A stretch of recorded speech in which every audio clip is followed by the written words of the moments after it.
Hey Kyle, could I have some water? Yeah, sure, Matt.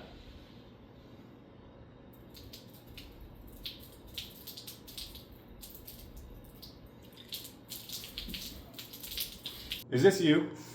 Have you ever tried to pour a cup of fluid only to have half of it dribble down the container onto the floor?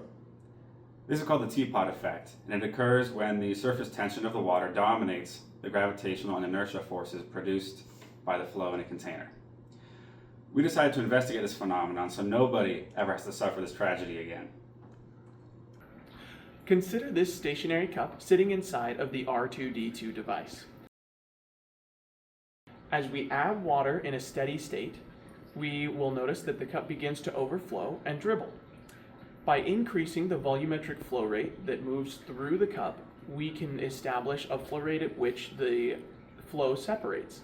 We can repeat this experiment at many different angles using the graduations along the side of R2D2.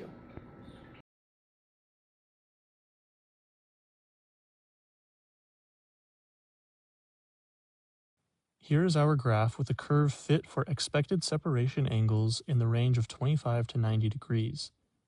We could not reasonably achieve separation at the hydraulic bench below a pour angle of 25 degrees, but we are confident that the intermediary angles will match.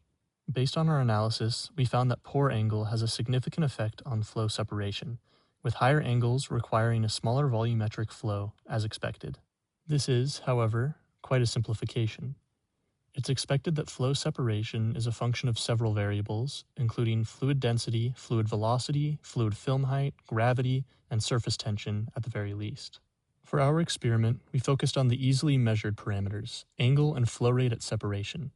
Film height, inertia, and similar properties proved to be difficult to determine, especially at higher flow rates in such a small cup, which would often produce eddies at the surface.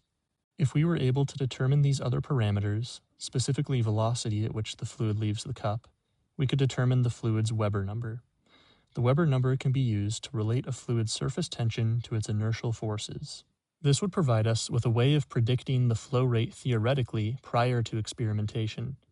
For future analysis, we recommend exploring the relation between volumetric flow and film height. Overall, we see that higher flow rates cause separation at lower pouring angles, which means that our recommendation, to never let this happen again, is to pour liquids quickly and at a steep angle.